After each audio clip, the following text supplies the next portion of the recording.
Hello students, आज का topic है इंटरसेक्शन ऑफ सेट्स। तो चलिए पहले डेफिनेशन देखते हैं students. The intersection of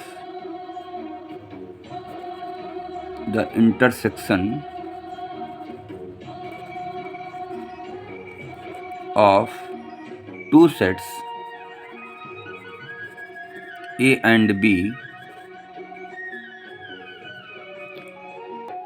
is the set of all those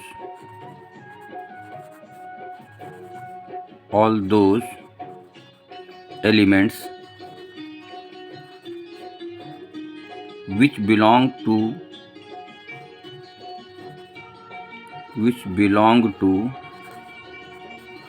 both set A and B, both sets A and B। तो स्टूडेंट्स क्या देखा आपने?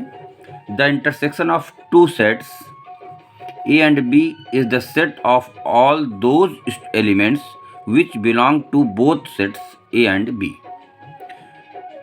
तो दो सेट का इंटरसेक्शन वो होगा, वह एलिमेंट जो दोनों सेट में बिलोंग करेगा, मतलब जो दोनों सेट में कॉमन होगा।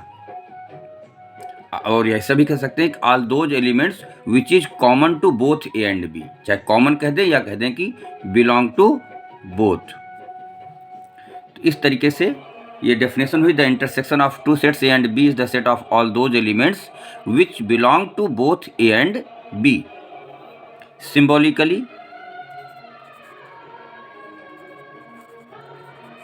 Symbolically we write, क्या लिखते हैं? A intersection B is equal to X such that X belongs to A and X belongs to B। Union में क्या था? X belongs to A और X belongs to B। इसमें दोनों में होना कंपलसरी है, तो ये इसकी मैथमेटिकल मीनिंग हो जाती है। इतना लिख दिया जाए तो सफिशियंट होता है कि भाई इंटरसेक्शन भी क्या हुआ। स्टूडेंट, इसको हम लोग वेन डायग्राम से भी समझ सकते हैं, ठीक है ना? वेन डायग्राम,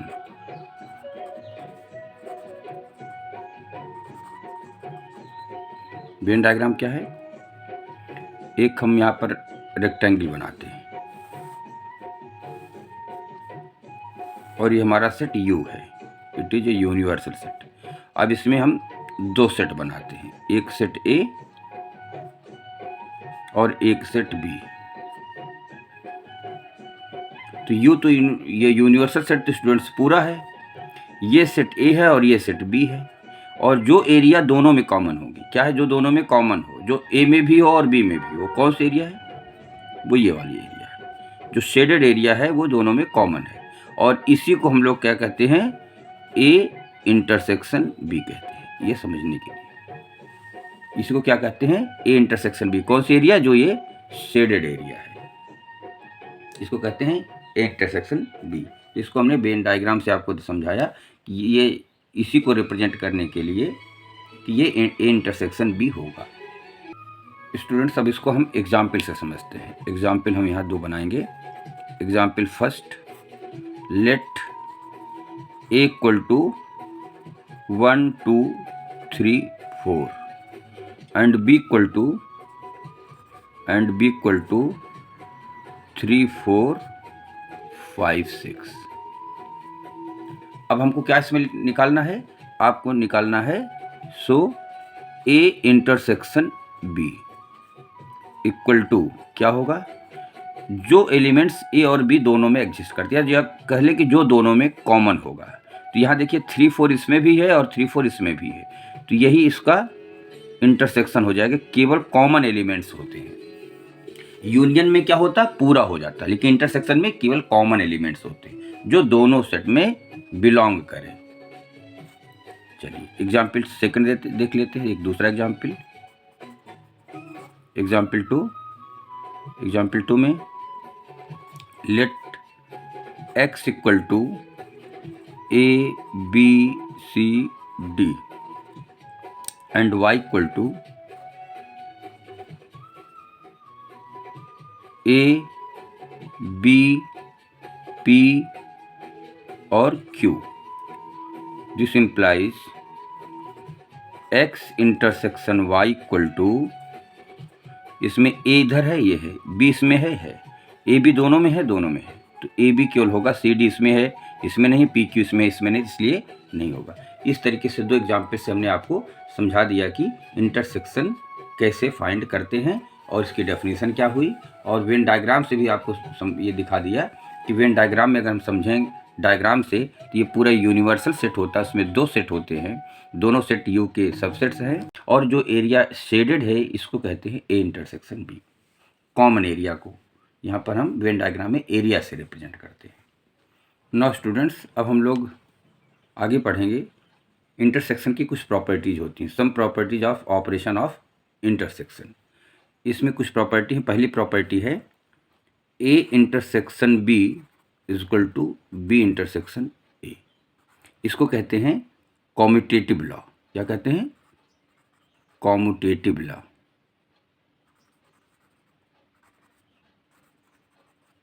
कॉम्यूटेटिव लॉ, ये A intersection B equal to B intersection A होता है। अगर ए बी में कोई एलिमेंट कॉमन होगा तो बी ए में श्योर कॉमन होगा। सेकंड है, इंटरसेक्शन में होता है एक एसोसिएटिव लॉ। अगर हम तीन सेट ले लें, ए इंटरसेक्शन बी को एक साथ इंटरसेक्शन सी ले लें, तो A intersection B intersection C. अगर ए बी एक साथ किया जाए देन सी किया जाए, या ए अलग किया जाए और बी सी को एक साथ किया जाए, तो इससे कोई फर्क नहीं पड़ता, ये दोनों इक्वल होते हैं। इसको कहते हैं एसोसिएटिव लॉ।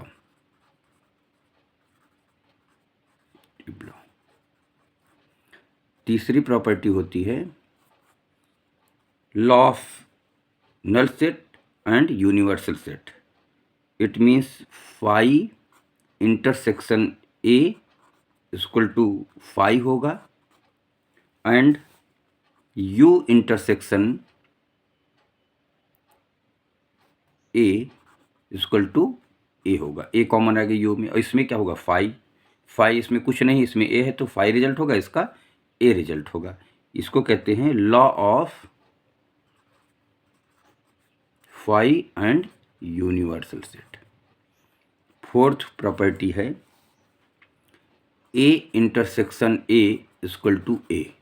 अगर ध्यान से समझें तो यूनियन में भी इसको पढ़े थे, A union A equal to A. इसको कहते हैं आइडेम्पोटेंट लॉ। आइडेम्पोटेंट